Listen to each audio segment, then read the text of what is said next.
Good morning everyone. Today we will go for the anatomy of the uterus. It is a very important female organ, or if it is a very important reproductive organ. Okay, it is present in the females.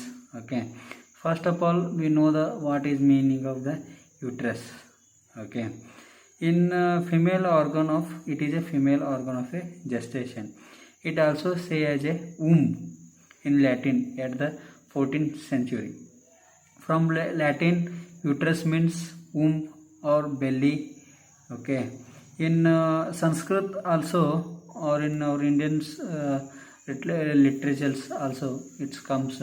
Uterus, it is we can say as a udaram. Okay. In Sanskrit also, source of this origin of the uterus word is comes. Okay, that is from udaram, belly. In Greek, it is say as a histra.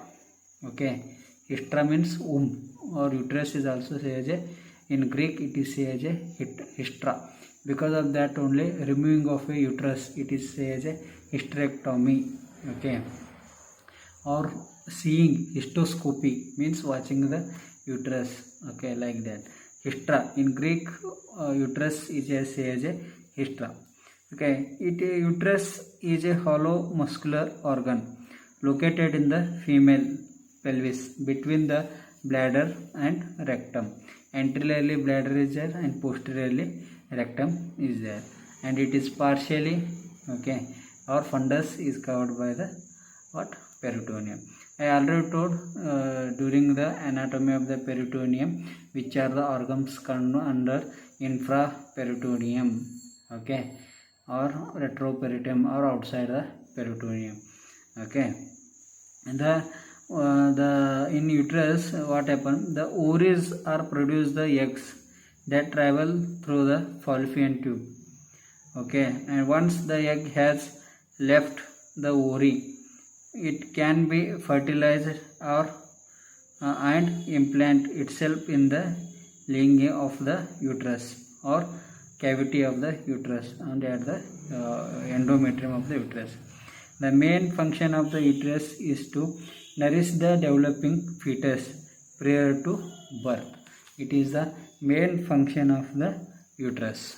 Okay, you can go for the next slide. Okay, uterus, it is a female reproductive organ, very important organ present in the pelvis. In that it is a pelvic organ. Okay, it is present in between the uterus, in between the bladder and the rectum.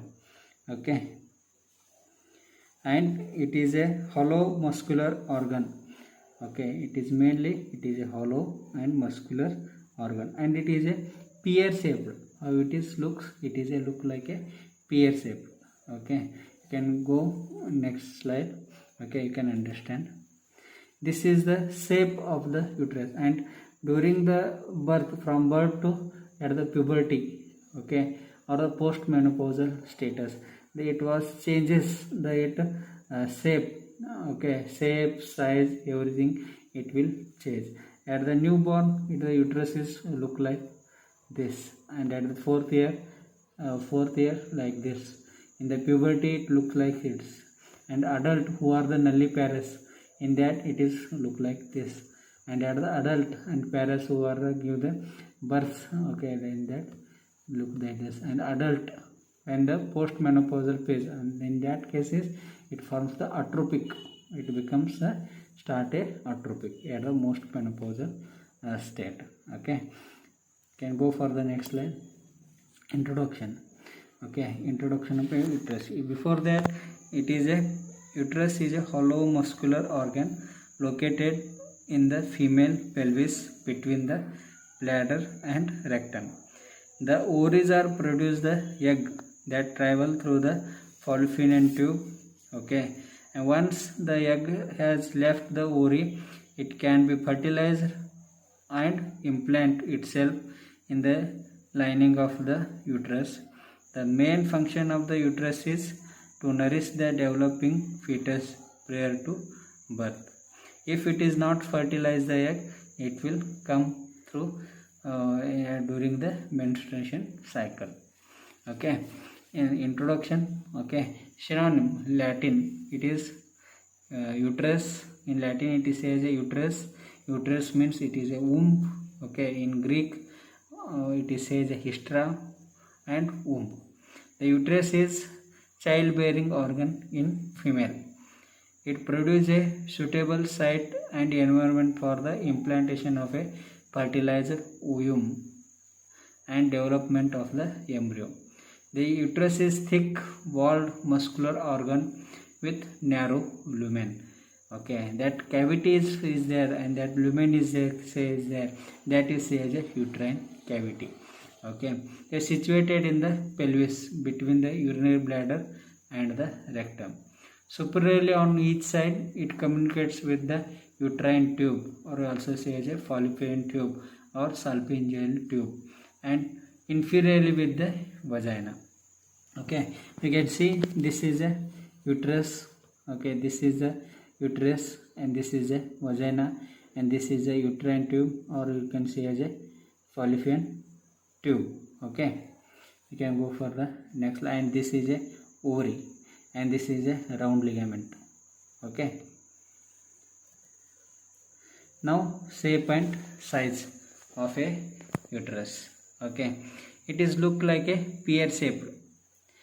Okay, how the uterus is there? Uterus is look like a pear shaped. Okay, inverted pear shaped. Okay, being flattened antero-posteriorly. Okay, the uterus is flattened from the anterior and posteriorly. Okay, because of that, once upon what happened, sometime there is a attached between the anterior and posterior wall of the inner wall of the uterus also is there. Okay, in size, in that measurement, length is 3 inch, breadth is 2 inch, thickness is 1 inch, and weight is up to 30 to 40 gram.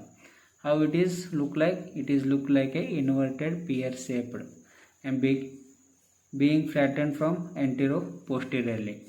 Length 3 cm, breadth 2 cm, thickness is 1 cm. You just remember 3 into 2 into 1 inches. 3 is first length, breadth and thickness. Okay, and weight is 30 to 40 gram. Now we can go for the location of a uterus. Where it is located? It is located in between the bladder and the rectum. Okay, anterior, and it is where it is. This is a rectum, and it is present anterior to the rectum and posterior to the bladder. This is a bladder, and this is a, you can say, as a uterus. Okay, and this is a vagina. Okay, and this is a rectum, and this is it is anterior to rectum and posterior to the bladder. This is a location or position of a uterus. Now here is some angles are there. There are, okay, they say as a angle of antiversion and angle of anti-flexion. Okay, angle of antiversion, it is forms if one imaginary line draw from the axis of a vagina and one imaginary line draw from the cervix. Okay, cervix, where the axis of vagina and axis of a cervix it joins and forms the one angle. Okay, that angle is say as a angle of antiversion. And another one, okay, it forms the further one angle of anti-flexion. Okay, and this angle, okay, angle of antiversion and anti-flexion. Okay, this angle of anti-flexion is formed between the one imaginary line draw from the uterine body or from the uterine cavity and one imaginary line from the axis of the cervix. Okay, where the axis of a uterine body and axis of a cervix is joins and forms a one angle. That angle is as a angle of anti-flexion. it is say as a anti-flexion, because flexion means it will become flexion. Anti-version means it is a straight. Okay, you can see here in this picture clearly, this is a internal os and this is a external os. It is from the opening of a cervix. Okay, that opening is say the external os, and another one is cervix is open into the uterine cavity, and that it is say as a internal os, and this is a vagina, and this is a fornix. Okay, fornix is there. In that what happened, the mouth of the cervix that open into the vagina. Okay, because of that what happened, the some part of the vagina is covers the cervix. Okay, and that forms the fornixes. Okay, and this is a anterior fornix and this is a posterior fornix. Okay, that same way it is a lateral also. Okay, mainly we can know the anterior fornix and posterior fornix. We can palpate during the examination of a PV, per vagina examination. Okay, there are some positions of a uterus. There is anti-version and anti-flexion angles are very important. If any angle is changed in that, or anti-verted or anti-flexion, there is difficulty during the fertility also, and the patient sometimes it have the pain also. Okay, and in the menstrual cycle there is somewhat hormonal disturbance, not a hormonal, there some they have the problems menstrual like that. You can see normal positions of a axis of a uterus. Okay, anti-version means it version means straight or 90 degree. Okay, it makes the angle between the cervix and vagina. Okay, that is say as a angle of anti-version, and this is a 190 degree, and this is a anti-flexion, it is a 120 degree. Okay, angulation between the long axis of the cervix and vagina, it is a 90 degree, and angle of anti-flexion is angulation between the long axis of cervix and body of the uterus, it is 120 to 170 degree. Okay, you can see already this is a axis of a uterine body, and this is the axis of a vagina, and this is the axis of a cervix. There are three imaginary lines draw from these structures, and where that structures are joints, and that forms the one angles, that angles are said angle of anti-flexion. It is present in between the uterine cavity and the cervix. Okay, and angle of anti-version, it is present in between the cervix and vagina. Now parts of a uterus. The uterus is mainly divided into two parts. One is body, another one is a cervix. Okay, and uterus is mainly divided into one a body and a cervix. Okay, in that the large upper pear-shaped part is a body, and a small lower cylindrical part is a cervix. Okay, cervix is narrow. You can see this is the upper pear-shaped, okay, shaped larger part. This is a body, and this is a narrow cylindrical part. This is a cervix. Okay, now we can further uterus is divided as a fundus, body, and the cervix. Okay, these are also you can say as a three parts. Fundus, it is a dome shaped, or it covers the upper side, and it look a dome shaped. Okay, body. Okay, and this is a narrower part, it is a cervix. Okay, now uterus is mainly divided into fundus, body, and cervix. The fundus is the part of the uterus above the level of the uterine tube, where the uterine tubes are open.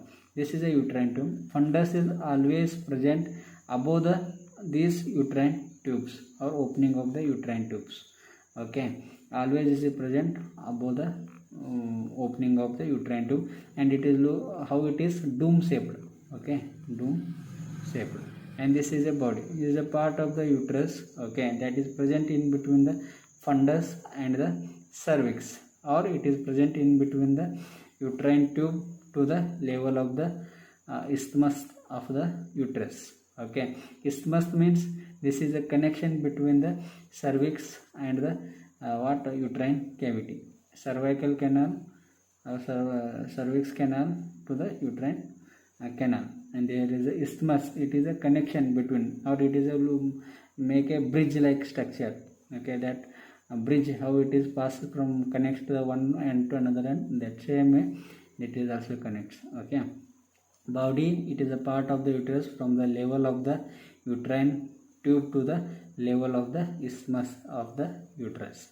Cervix, it is a narrow cylindrical part of the uterus. The part of the uterus is below the level of the isthmus of the cervix, and it is opens at the vagina, and it is here some part of the vagina, it covers the lower end of the cervix, and that forms the one what folds. Okay, that are fornix, that is say as a fornixes. Okay, or that is called anterior and posterior fornix. Okay, fundus. Now we can go for the fundus. Fundus, you can see this is a uterine tube. Okay, and it is present above the uterine tube, and this is a coronal entrance of the tube, where the uterine tube comes and opens at the uterine cavity, and that point is say as a coronal entrance of a tube. Okay, and that how much part of the fallopian tube it travels in the body of the uterus or in the uteral wall, and that position is say as a interstitial septum of a tube. Okay, and where that interstitial septum of tube, it opens at the uterine cavity, and that point is say as a coronal entrance of the tube. Okay, and fundus, it is how it is a dome like, and it is present just above the uterine tube or fallopian tube. The part of the fundus, it is a part of the uterus above the level of uterine tube and expanded dome like end of the body. Fundus is convex on all sides and covered by the peritoneum. In this picture you can see this is a fundus. Okay, this is a fundus, and what you can this is seeing, this is a fallopian tube and this is a ovary. Okay, this is a fundus, and how it is fundus is look like, it is look like a dome shaped. Okay, end to end, and it is how it is convex. Okay, and on all sides. Okay, and here in this this is a uterine cavity, and this is a isthmus. This uterine cavity and cervical canal is connects by the isthmus, and that connection, or where this cavity is opens, and that has a one opening, that is as a internal os. Okay, you can go for the next slide. Okay, coronium. Okay, what is meant by coronium or coronal? Coronium of the uterus is the entry point of the fallopian tube into the uterine cavity. Okay, you can see here in this picture. Okay, in this picture, this is a coronium, where the uterine tubes are opens into the uterine cavity. Okay, that point is a coronium. Now we can go for the body of the uterus. Okay, body of the uterus, how it is? It is mainly flattened from the anterior to posterior side. Okay, because of that flattening only, the uterine cavity also it is look like a triangular in shape. Okay, because of that flattening from anterior to posterior, in there, because of that the uterine cavity it is a triangular in shape. That's why it is a for sometimes the anterior wall and posterior wall joins together or attaches together. The body expands from the fundus to the isthmus of the uterus. You can see this is a fundus. Okay, and this is the isthmus. Isthmus is a connection between the cervical canal and the uterine cavity, and this is a bridge like structure or narrow structure or cavity. This part is say as a isthmus, and body is where to have from the extend from the fundus out to the isthmus. and it is flattened antero-posteriorly. And anterior and posterior, it has the anterior and posterior surfaces and two lateral borders. Okay, because why is the anterior posterior surface? It has the flattened antero-posteriorly. Because of that, it has the two lateral borders. Okay, anterior surface, it is a flat, okay, and directed downwards and forwards. You can see in this picture, okay, this is a anterior, okay, this is a anterior, okay, this is flat, okay, and directed downwards and forwards. Okay, it is covered by the peritoneum up to the isthmus where it is reflected on upper surface of the urinary bladder, forming the utero-vesical pouch or vesico-uterine pouch. This pouch, identification of this peritoneal covering, it is very important during the LSCS, okay, or during the hysterectomy, to know the to avoid the vesical injury for performing the LSCS. Okay, this peritoneal covering, it is very important. Okay, by that we decide the incision.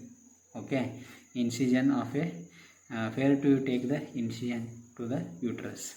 Okay, in the LSCS, it is covered by the peritoneum anterior surface up to the isthmus where it is reflected and the firm surface of the urinary bladder and forming the vesico-uterine pouch. In this picture you can clearly see this is the anterior surface.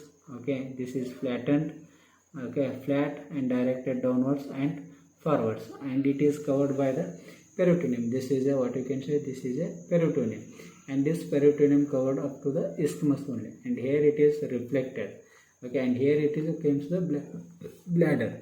Okay, forming the, and it forms the one pouch or one sac-like structure of a peritoneum. That pouch is say as a utero-vesical pouch. Why it is a utero-vesical pouch? It is a pouch present in between the uterus and vesicle. Vesicle means bladder. That's why this is a utero-vesical pouch. In this picture also you can see clearly this is a uterus, and this is covering is this is a peritoneum, and this is a bladder. Okay, like that. This is, and this you can see here, this is the fundus body, and this is a bladder, and this is a uterus, and it is pouch like structure. Okay, this is pouch like this is, you can see incision like structure, dotted. Okay, this from here it is peritoneum is reflected and forms the one pouch like structure. That pouch like structure is as a utero-vesical pouch. Can go for next slide. In this picture you can clearly see anterior surface how it is flat. Okay, flat, directed downwards and forwards. Okay, and it is covered by the, partially covered by the peritoneum up to here, up to the isthmus, and this is a bladder. Okay, and from the isthmus this peritoneum cover will reflected and covers the bladder, and here it is forms the one pouch. Okay, or one sac-like structure of a peritoneum. That pouch is as a utero-vesical pouch. Why it is utero-vesical means bladder, utero means uterus, and it is present in between the uterus and vesicle. That's why it is a utero-vesical pouch. Okay, and another one pouch is formed in between the rectum and the uterus. That is as a recto-vesical pouch. See, this is a rectum. Okay, and this is a uterus, and it is present in between the rectum and vesicle. Rectum and uterus. That's why it is as a recto-uteral pouch. Okay, can go further. Next slide. Then you can go for the posterior surface. Posterior surface, it is a convex. Okay, you can see here in this. The here anterior surface is concave, and here posterior surfaces look like how convex. Okay, and directed upwards, backwards. Okay, directed upwards and backwards. and it is covered by the peritoneum, which extends downward up to the posterior fornix. You can see this is the cervix, okay, and this is vagina is covered the some part of the cervix and forms the fornix, okay, fornix. This is as a fornix, okay, and covering.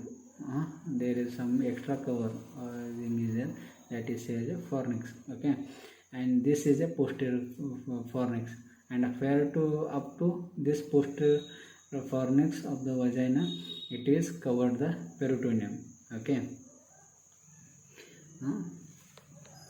of the vagina, where it is reflected to the anterior aspect of the rectum and forming the what, recto-uterine pouch. In this picture you can see as a, this is a uterus and this is the body of the uterus, and this is a rectum.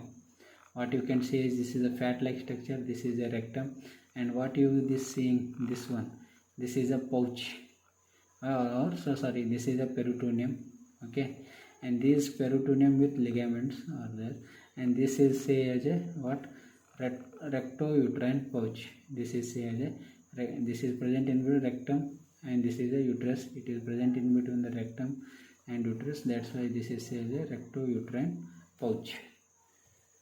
Now we can go for the cervix of a uterus. Where it is present? It is present below the isthmus of the uterus, okay, first, and this is a narrow cylindrical part of the uterus, okay, and it is present in between the below the isthmus and in the open side the vagina, from the opening of the vagina. It is considered the narrow neck of the uterus and projects into the vagina. Function of this cervix is it keeps uterus closed and fetus within it during the pregnancy, okay, it keeps uterus closed and fetus within it during the pregnancy. Now cervix, it is a lower cylindrical part of the uterus. Its lower part projects into the upper part of the vagina through its anterior wall. I can see in this picture clearly, okay, you can identify, know this is a cervix, okay, and this is a vagina, and some part this is projects into the upper vaginal wall, and in between this cervix and this is a vagina, some gap is there. This is say as a fornix, and this is also fornix, and this is say as a anterior fornix, this is a posterior fornix, like that, okay. Lower part of projects into the upper part of the vagina through its anterior wall. Thus the cervix is divided into two parts, okay. You can see why it is divided into two parts, cervix, okay. This is the cervix, okay, this is also cervix. In some part of the cervix only it projects into the vaginal wall, and what part of the cervix is covered or projects in the vagina, that is a lower vaginal part, and which is present above the this vaginal part, that is a upper supravaginal part. Like that cervix is divided into two parts. One is by the upper supravaginal part and lower is a vaginal part. In this you can see, okay, this is a cervix, this is a cervical canal, okay. See, this is a look like a cylindrical, narrow cylindrical structure, and this is a vagina, okay. Some part of the vagina is covers the cervix, and that covered cervix is as a lower infracervical part, and which is vagina is not covered, the not covered part is say as a upper supravaginal part of the cervix, and this is the what cavity of a cervix is there, that cavity is say as a cervical canal, and opening of this cervical opening, okay, that is say as a what, external os, and where the cervical canal and uterine canal joins together at the isthmus, there is another one opening is there, that opening is say as a internal os, okay. And you can see here in this picture clearly, this is a portion of a cervix, vaginal portion of the cervix, and this is a supravaginal portion of the cervix, and this is the internal os, and this is the external os. This is a cervical canal, and this is a uterine cavity. And another one is opening of the cervix, okay, that is as a external os. It is circular in the nulliparous female, and it is a transverse or it is look like a smiling lips, okay, in the in the multiparous females, okay, and this is the anterior lip, and this is a posterior lip. And okay, now we can go for the cavities of the uterus. The cavity, it has have the two cavities, okay, of the uterus. One is the cervical cavity, another one is the uterine cavity. Okay, the cavity of the uterus is small in compared to its size due to its thick muscular wall. Okay, it is small as compared to its size of the uterus because it is a thick muscular wall and it is a flattened anterior-posteriorly. Because of that, the cavity of the uterus is very small compared to the size of the uterus. Okay, it's divided into two parts: the cavity of the body and cavity of the cervix. Okay, you can see in this is a cavity of a uterus. Which is cavity present in the body of the uterus? That is as a uterine cavity. And which cavity is present in the cervical part? That is as a cervical cavity. Okay, now we can go for the cavity of the body or uterine cavity proper. And how it is look? Mainly it look like a triangular in shape because it is a compressed as a anterior posteriorly. Okay, and it has the sharp lateral borders. Okay, because of that it look like a triangular in shape. It is, now we can go for the cavity of a body or uterine cavity proper. It is a triangular in coronal section.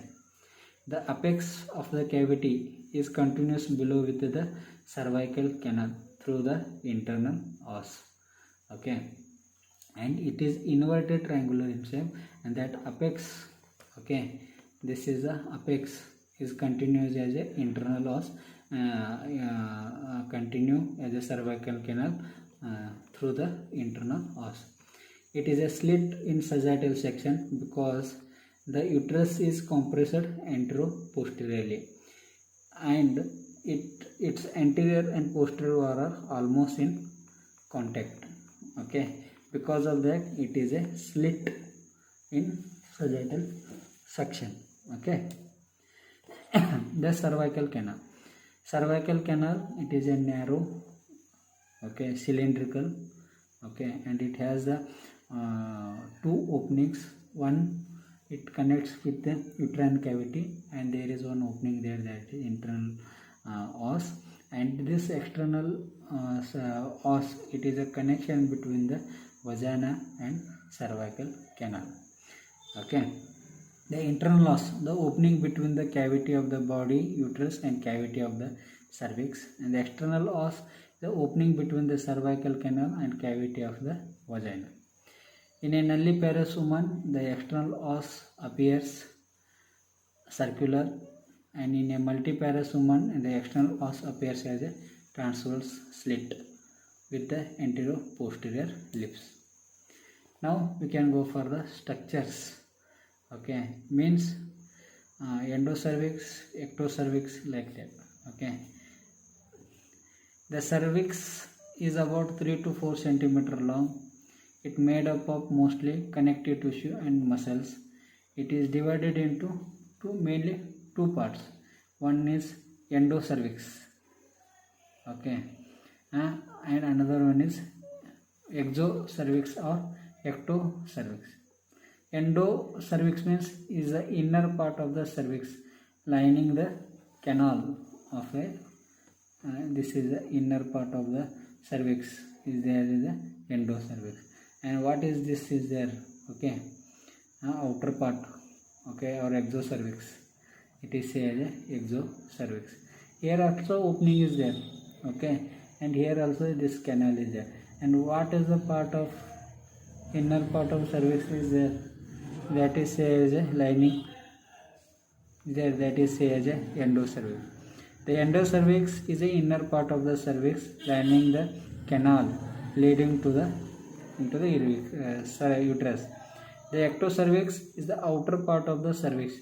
It is rounded, okay, this is a rounded and lip like and stick out into the vagina, okay. This is nothing but these are the two parts connective tissues, that is which one is the covers the endocervical canal, that is say as a endocervix, because it is present inside the cervix, and exocervix it is say because it is outside the cervix, okay. These are nothing but these are the coverings or linings of a connective tissue, which is linings or connective tissue is covers the cervical canal, that is endocervix, okay, and which is covers the outer side, okay, outer part of the cervix, that is the exocervix or ectocervix. And endocervical canal, this is a passage from the inside to the uterus to the vagina. Now these are two main types of cells in the cervix, that are glandular and squamous cells. The glandular cells lines the endocervical canal. They are tall and shaped like a columns and are called as columnar cells. And squamous cells lines the ectocervix and vagina, okay, or exocervix and the vagina. They are flat and thin like and scales of the finish. Now anatomy of a histology, anatomy of a vagina. Vagina is stratified on inner layer or mucosal layering, means these are the mucosal layer, how it is present in the cervix. In the vagina there are stratified squamous non-keratinized epithelium rich in glycogen, and ectocervix it is stratified squamous non-keratinized epithelium rich in glycogen. Then endocervix pseudostratified columnar ciliated epithelium rich in mucus secretion. Then cervical canal is a pseudo-stratified columnar ciliated epithelium rich in mucus secretion. Now you can go for the layers of the uterus, okay. The mainly the uteral layer, it has the three walls, okay. You can see as three walls or three layers. Outer is perimetrium, inner middle it is a myometrium, and innermost it is a endometrium. In the cervix, how it is? Endocervix, ectocervix, like that. In that same way, in the body of the uterus, it has the perimetrium, myometrium, and the endometrium. And first of all, only I said that it is a hollow muscular, okay, hollow muscular organ, because of it has a more muscles, okay. Peri means outside or periphery, around, okay, means it is outer layer of the uterus, that is say as a perimetrium. Myo means muscle, okay, muscle, and metrium means is the middle. Metrium means covering, okay. Myometrium means muscle covering, like that you can understand. Endo means inside, okay, inside. Now you can go for the layers of the uterus. It is mainly three layers, okay. One is perimetrium, myometrium, and endometrium. Endometrium, it is the innermost layer of the uterus, okay. Perimetrium, it is part of the visceral peritoneum. Myometrium, it is bulk of uterus. Three layers of muscle that contracts under influence of the oxytocin during the labor. Endometrium, it is completely by the most of time it is mucosal, okay. It is highly vascular and mucosal, and it is a present innermost that covers the uterine cavity, okay. And there are stratum functionalis, they set during the menstruation, and stratum basalis is the deeper permanent layer, gives rise to new stratum functionalis after each cycle. Endometrium, in short, this is the inner mucosal layer of the uterus. Okay, and it is highly vascular. You can go for the next slide. That is a myometrium, in that muscular part of the uterus, and it is present middle layer of the uterus. It is located between the endometrium and the perimetrium. Endometrium is the innermost layer, perimetrium is the outermost layer. Vessels are also rich here. Because of that, the patient or females during the menstruation or any DOB condition, there is heavy bleeding is there. Okay, because of that heavy bleeding, patient may go get for the hypovolemia or hypovolemic shock. Because of the there is very rich blood supply is there. It has the 3 layers of a muscles. Okay, outer is a longitudinal muscle, middle the crisscrossing muscles, inner is a circular muscle. Like that, it also has the 3 muscular coating. Outer is a longitudinal, middle crisscrossing, and inner is a circular.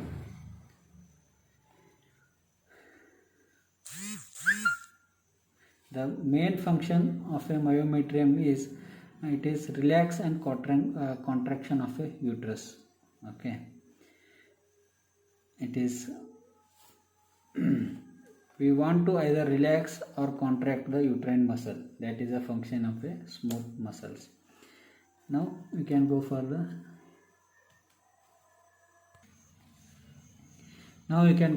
ligaments of a uterus. The ligament of a uterus are classified into 2 types. One is false ligaments, another one is true ligament. The false ligaments are peritoneal folds, where the true ligaments are the fibromuscular bands that they give the supports to the uterus to be in their position. The false ligament do not provide support to the uterus, while true ligaments are provide the supports to the uterus.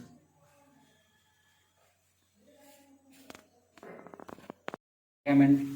There are 2 types of ligaments there. There are false ligaments and true ligaments.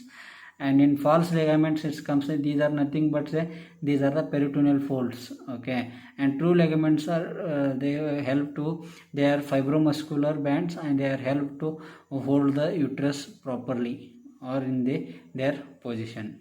Okay, and false ligaments are broad ligament, recto-uterine folds are the paired, and utero-vesical fold and recto-vaginal fold, these are unpaired. Okay, these are the false ligament, means broad ligament, recto-uterine fold, utero-vesical fold, and recto-vaginal fold. These are the false ligaments. In that, there are some paired and some are unpaired. Unpaired, which one? The utero-vesical, means it is present between the uterus and bladder. Recto-vesical, it is present between the rectum and the vaginal. And true ligaments means which are the I can say as a fibromuscular. Okay, they are round ligament, transverse cervical ligaments, uterosacral ligaments, and pubocervical ligaments. Okay, and all are round ligament, transverse cervical ligaments, uterosacral ligaments, and pubocervical. These are all paired. Okay, you can go for the next slide. In that, supports of a uterus. Okay, these supports it divides according to the position. Okay, in upper round ligament and broad ligament. In the middle, transverse ligament, pubocervical ligament, and uterosacral ligaments. And in lower side, urogenital diaphragm, levator ani muscle, and perianal body. This is about the supports of uterus. Upper side, round ligament and broad ligament. In middle, transverse ligament, pubocervical ligament, and uterosacral ligament. And lower side, perineal body, levator ani muscle, and the urogenital diaphragm. Now you can say go for the broad ligament. Its name only suggests it is a broad, look like a broad, and covers the most part of the uterus. Okay, that, and it is a, how it is, fan shaped, broad. Okay, look like a broad. Okay, uh, the broad ligament is a fold of peritoneum that runs from the lateral pelvic wall to the uterus to the enclose the uterus. The important structures inside the broad ligaments are, this is a uterine tube. See, this is a uterine tube also present in the broad ligament, uterine artery, okay, and the uterus. Okay, these are present inside the broad ligament. These are the uterine artery and uterine tube at the free margins, and ureter. Okay, some part of the ureter at the lower end where it is opens at the which one, and from the lateral free border, from that it is ureter was runs. Okay, then this broad ligament also is divided into mainly three parts: mesovarium, mesometrium, and and this broad ligament also divided into mainly three parts: mesovarium, mesometrium, and mesosplanix or salpingics. Okay, we can go for the mesovarium. Okay, this is a most broad part of the broad ligament. Okay, mesovarium is a part of the broad ligament associated with the ovaries. It projects from the posterior surface of the broad ligament and it attached to the hilum of the ovary. Okay, hilum of the ovary encloses neurovascular supply. It does not, however, covers the surface of the ovary itself.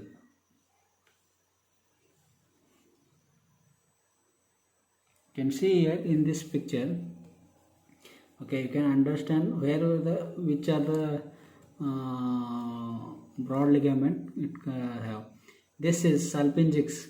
Okay, salpingic, which part of the broad ligament it covers it contains the salpinx or covers the salpingics, that is say as a mesosalpingics. And which part of the broad ligament, okay, that covers the ovary, okay, and covers the hilum of the ovary, okay, or encloses the hilum of the ovary, that part is say as a mesovarium. Okay, and which part of the broad ligament it covers the lateral body of the uterus, okay, that part is say as a mesometrium. Metrium means it is mainly you can say muscle. Okay, this is mesometrium. Mesovarium means it is a part of the broad ligament associated with the ovary. Okay, and it projects from the posterior surface of a surface of the broad ligament and attached to the hilum of the ovary. Okay, you can see in the next slide. In this you can easily make out. Okay, this is all about the broad ligament only. Okay, and this broad ligament is cover of the peritoneum only. Okay, what are the contents of the broad ligament? One is the uterine tube. Okay, which part of the broad ligament covers the uterine tube? Okay, that part is say as a mesosplanix. You can see this is a uterine tube and this is a broad ligament. It covers the uterine tube and forms the mesosplanix. And this is also broad ligament or peritoneum, which covers the peritoneum, covers the ovary. Okay, that part is say as a mesovarium. And this is a mesometrium. This is only attached to the lateral wall of the lateral body of the uterus. Okay, and covers the body of the uterus, that is say as a mesometrium. Metrium is muscular. Okay, mesovarium is a portion, and where it is attached, mainly mesovarium, it is as the posterior surface of the ovary. Okay, mainly posterior surface. Okay, and forms the, it is not attached the hilum. and live. Okay, the mesovarium portion of the broad ligament of the uterus that suspends the ovaries. Okay, you can see here, this is suspends the ovaries. The ovary is not covered by the mesovarium, rather it is covered by the germinal epithelium. Okay, but main function of the mesovarium is it is a portion of the broad ligament of the uterus that suspends the ovaries. Okay, this is say as a mesovarium. You can see this is say as a mesovarium. Okay, now salpinges, it is a name for the fallopian tube or uterine tube, and which part of the broad ligament it covers the salpinges, okay, or salpinx, that is say as a mesosalpinx. It is mainly this mesosalpinx is originates superiorly to the mesovarium and encloses the fallopian tube. See, this is how this is in the, this is a fallopian tube and this is a salpinx. This is salpinx. This part is a mesosalpinx. Okay, now this is a mesosalpinx. Mesosalpinx, it attached above to the uterine tube and posterior inferior to the mesovarium. Superiorly and laterally it is attached to the suspensory ligament of the ovary, and medially it is attached to the ovarian ligament. Between the ovary and uterine tube, the mesosalpinx contains the vascular anastomosis between the uterine and ovarian vessels and the efferent and parafferent blood vessels. Okay, now it is a main, we can go for the mesometrium, and it is the most biggest part or largest part of the broad ligament. It surrounds the uterus and the, you can see here how the, this is the mesosalpinges and this is a mesometrium. It is mainly covers the body of the uterus. Okay, and this is a, you can see in this picture, this is a fallopian tube, okay, which covers the fallopian tube. This is a mesosalpinges and which covers the ovary and suspends the ovary, that is a mesovarium, and which has attached to the body of the uterus, that is a mesometrium. Okay, this is a mesometrium. In this picture you can see the how the peritoneum covers the, or ligaments cover the uterus, that is mesometrium. Okay, and contents of the this mesometrium is mainly uterine artery, uterine vessels. Okay, mesometrium, it surrounds the uterus and is the largest subsection of the broad ligament. It runs laterally to cover the external iliac vessels, forming the distinct fold over them. The mesometrium is also encloses the proximal part of the round ligament of the uterus. Okay, can see here in this picture, can clearly, this is a round ligament, this is a broad ligament. Okay, it is laterally, it covers the round ligament also. This is here, it is round ligament, it covers the, this is a round ligament, this is a mesosalpinx, and this is a broad ligament, and laterally it is actually attached to the, these are the iliac vessels, iliac veins, iliac artery, ovarian artery, everything is laterally. It contents of the broad ligaments are uterine tube, okay, round ligament of uterus, uterine and ovarian blood vessels, lymph vessels and nerves, efferents and parafferents, that is mesosalpinx and mesonephric remains, mesometrium and mesonephric remains. See, now you can clearly see the contents of a broad ligament. One is fallopian tube, these are the blood vessels of the ovary and the uterine vessel, uterine artery, okay, uterine vein and efferent and parafferents, This is a round ligament. This is the paraforons. This is the ovary. This is a fibres of the fallopian tube or ovarian fibri. This is the contents, and this is ureter. Okay, ureter. Okay, this is the contents of a broad ligament. The round ligament of the uterus. Okay, how is in the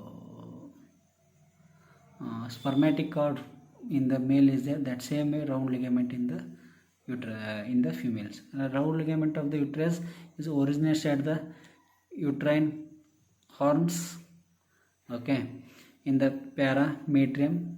The round ligament exits the pelvis via the deep inguinal ring, passes through the inguinal canal, and continues on the labia majora, where its fibers spread and mix with the tissue of the mons pubis. You can see this is a round ligament. Okay, a round ligament. How in the male spermatic cord is there, that same way it is in the female, that is a round ligament. Okay, and that mainly helps in the hold the it originates at the uterine horn, means you can see here, originate at the uterine horn. Okay, at the originate the uterine horns in the parametrium, means outer layer of the uterus. Round ligament exits the pelvis via the deep inguinal ring, passes through the inguinal canal. You can see it is a deep inguinal ring, passes to the inguinal canal, and it is a labia majora. Okay, mons pubis. See in this is a fallopian tube, and this is a round ligament. This is a round ligament. During hysterectomy, you also excise or you can cut this ligament. Now cardinal ligament. Okay, it is also say as a lateral cervical ligament or transverse cervical ligament. The cardinal ligament is also say as a transverse cervical ligament. You can see at the cervix it attaches. Okay, this is a transverse cervical ligament. Okay, and this is a cervix, and this is a bladder, and this is the pubocervical ligaments, transverse cardinal ligament, and this is a, you can say as a uterosacral ligament.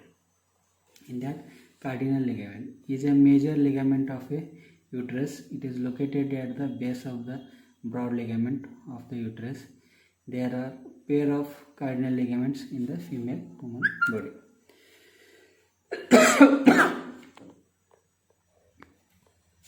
It attaches the cervix to lateral pelvic wall by its attachment to the obturar fascia of the obturar internus muscle, and is continuous externally with the fibrous tissue that surrounds the pelvic blood vessels. It thus provides support to the uterus. Additionally, it carries the uterine artery to provide the primary blood supply to the uterus. It may be clinically significant in hysterectomy due to the close proximity to the uterus, which can get damaged too during the ligation. Okay, you can see in this picture, this is a broad ligament, and this is a transverse cervical ligament.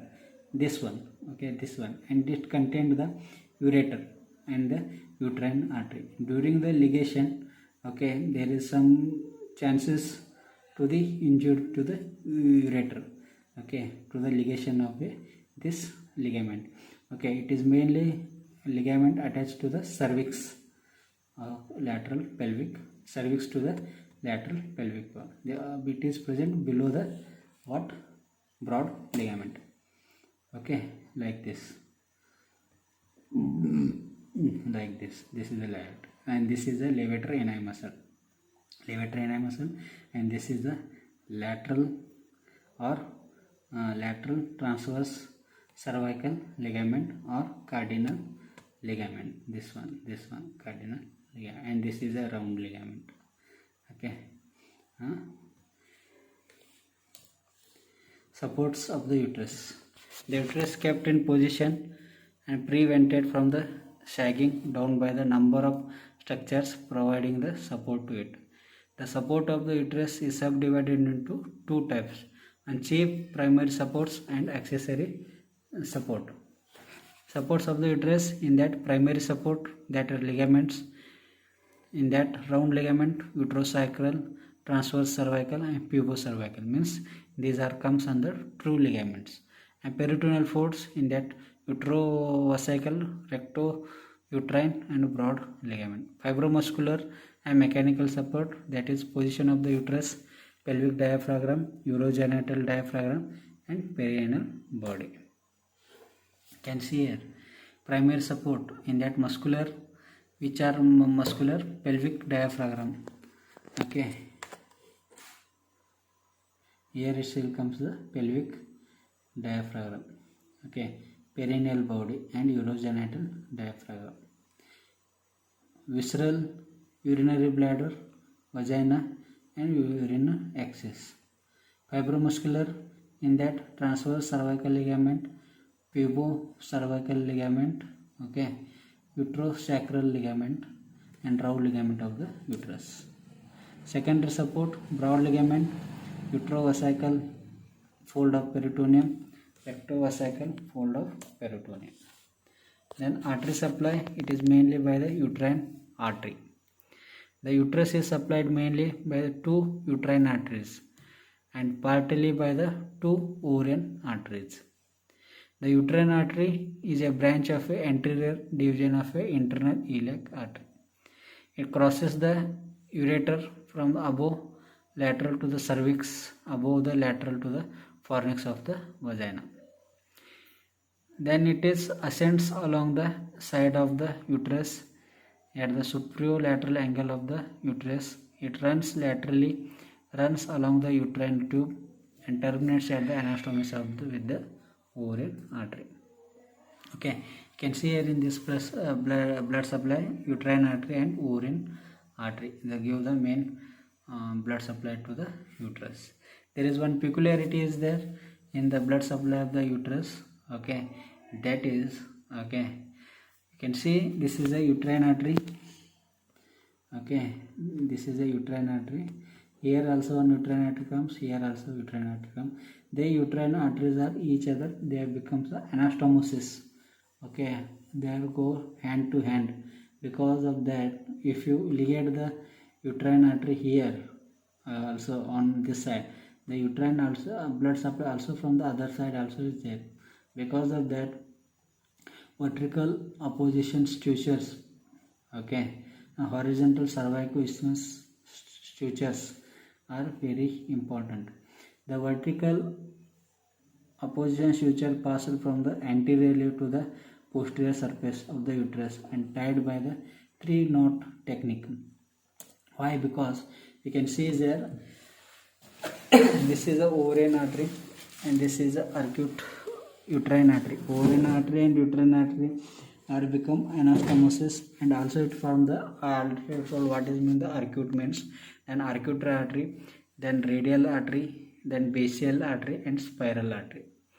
Okay, in the outside of the uterus there is a uterine artery, single artery, uterine and ovarian artery, and that forms the straight line branches in the myometrium and forms the arcuate arteries, the anastomosis, and forms the arcuate artery.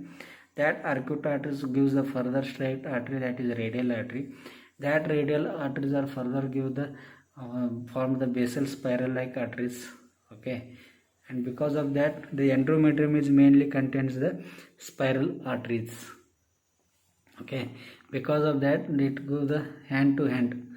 Okay, it was anastomosis between, if you ligate this uterine artery, but here also you have the blood supply by the this right side uterine artery. Okay, if you ligate the both right and left side, there is what blood supply was reduced because it is anastomosis. Okay, because of that there is heavy bleeding in the hysterectomy or in the uterus, by the uterus.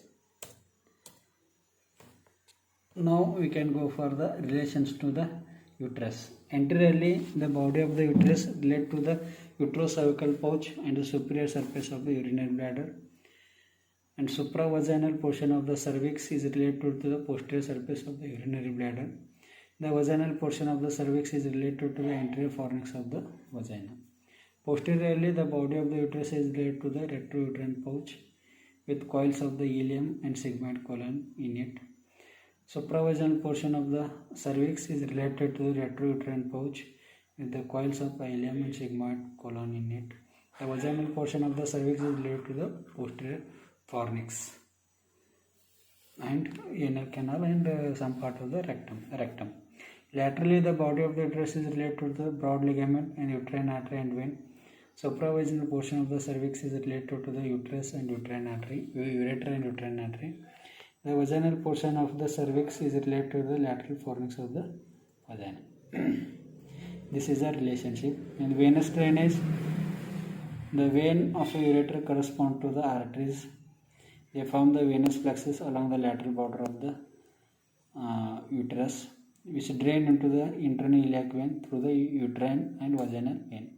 Lymphatic fundus by the lumbar lymph nodes, external iliac lymph nodes, body by the external iliac lymph nodes, cervix by internal iliac lymph nodes, and sacral and rectal. Nerve supply, inferior hypogastric plexus, sympathetic T12 and L1, vasoconstrictor, contraction, parasympathetic S1, 2 and 4, vasodilator and inhibitor. Next class we can go for the uterine tube. Now we can go for the uterine tube. It also say as a fallopian tube. It also say as a salpingeus. Okay. The two uterine tubes are each about 4 inch in length or 10 centimeter in length and lies on the upper border of the broad ligament and mainly in the mesosalpingeum. Each connects the portion peritoneal cavity in the region of the ovary with the cavity of the uterus. Okay, they are 2 in number and they are present lateral to the uterus. Okay, they are tube-like structure. Okay, these are nothing but the tube-like structure. Okay, that attached to the uterus or uterine cavity. The main function of the uterine tube is it just passes the egg to the from the ovary to the in the body of the uterus or in the uterine cavity. Okay, parts of the fallopian tube. There is a mainly ampulla, isthmus and the intramural part. The ampulla means it is a most, I already said ampulla means it is a dilated or expanded part. Okay, the ampulla is the widest part of the tube and the isthmus, okay, is the narrowest part of the tube and lies just lateral to the uterus. Intramural part means it is present inside the uterus or inside the muscles of the uterus, and that part is says intra means inside the uterus, and that part that is says intramural part, the segment that precedes the uterine wall.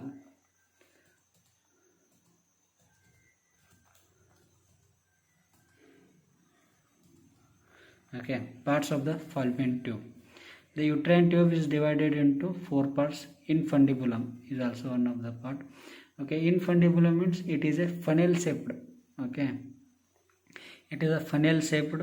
Okay, lateral end and that projects beyond the broad ligament and ovaries the overlies the ovaries. Okay, it is because of the funnel shaped. Okay, there is lateral part is broad. Because of that funnel shape, it overlies the ovaries. Because of that, what happened? The water, the ovums are formed that are completely come and sit or they are draped by this funnel shaped structure. Okay, that is funnel shaped structure is as a infundibulum. Okay, the free edge of the funnel has several finger like projections. Okay, that projections is called as a fibri. Okay, which are draped over the ovary. Okay, already said. The mainly the infundibular fallopian tube is divided as a isthmus, ampulla, and infundibulum, intramural part, and fibrin. Infundibulum, it is a funnel-shaped structure of a fallopian tube and most dilated part, and that is draped on the ovary. And infundibulum has the finger-like projections. That projections are say as a fibri. And ampulla, it is a dilated part of the fallopian tube, that is say as a ampulla. Okay, and isthmus is the narrowest part of the fallopian tube that connects the ampulla to the uterine cavity. And intramural part, which part is present inside the cervix or in the muscular layer of a uterus, and that connects the fallopian tube to the uterine cavity. That part is said as a intramural, and where the intramural part is opens at the uterine cavity, and that optional part is said as a coronary. Okay. Now we can go for the sides of the ovary. The ovaries lies against the lateral wall of the pelvis in the depression of which is called ovarian fossa.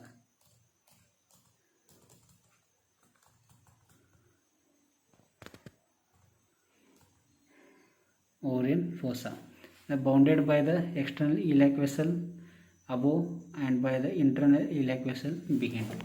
Okay, the ovarian fossa, ovary is situated in the ovarian fossa.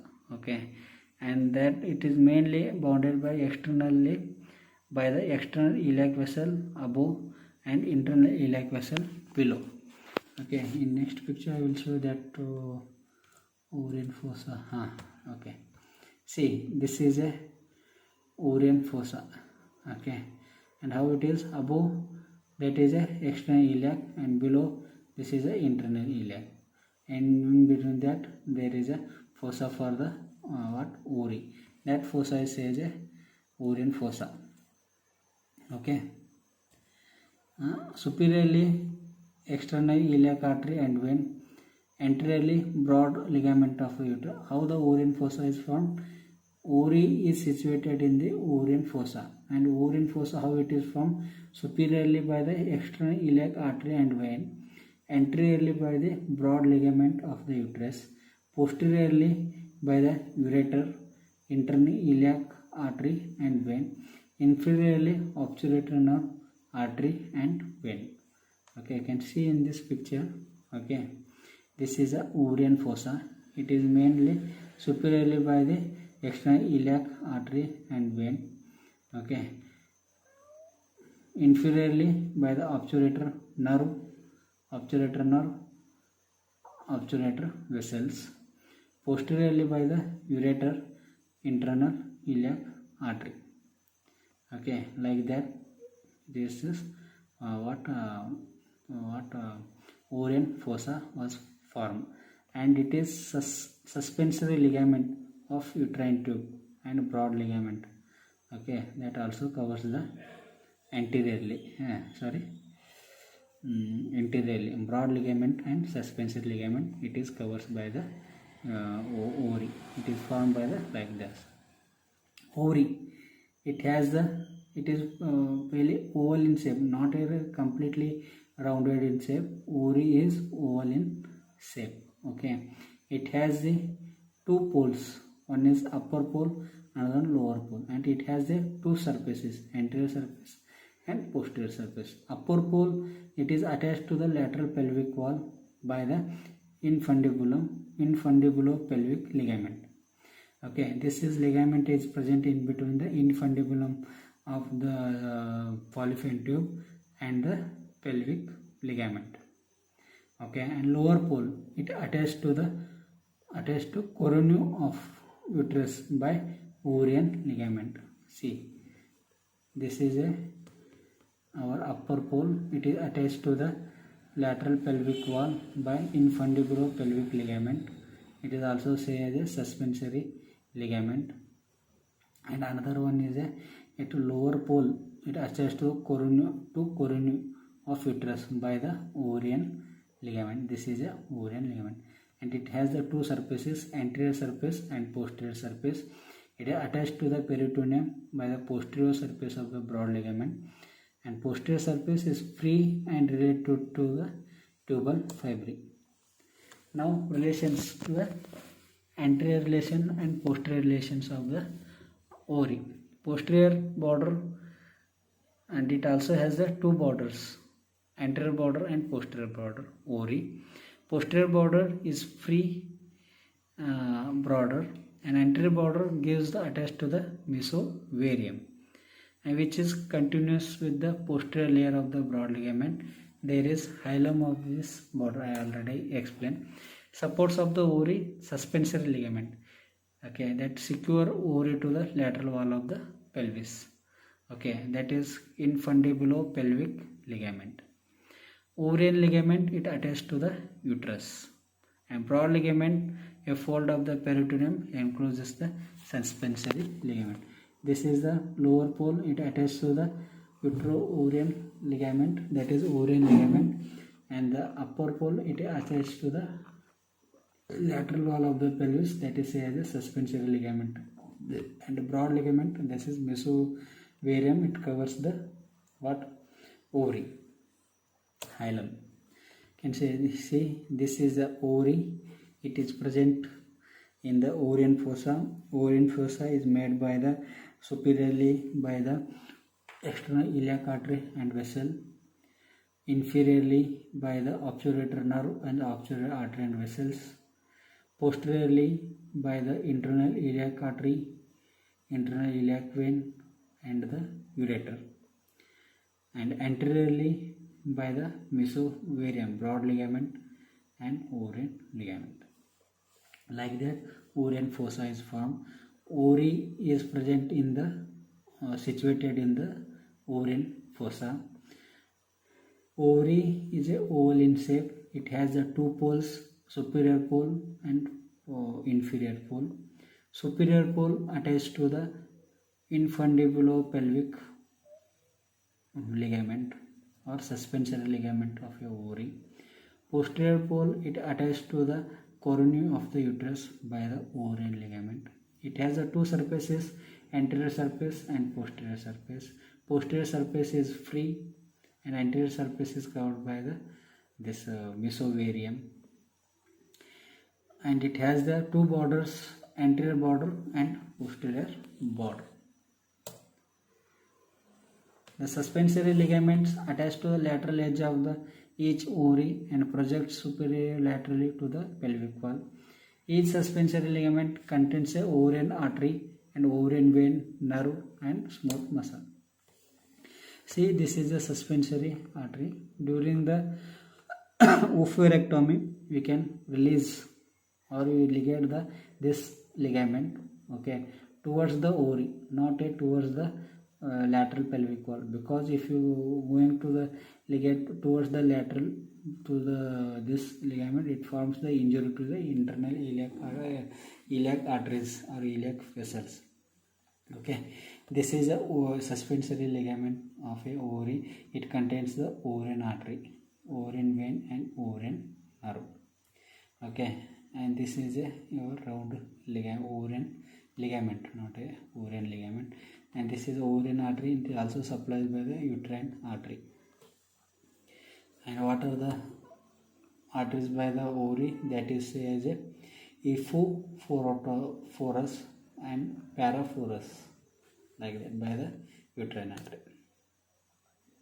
Ovarian histology, it is outer covering is say as a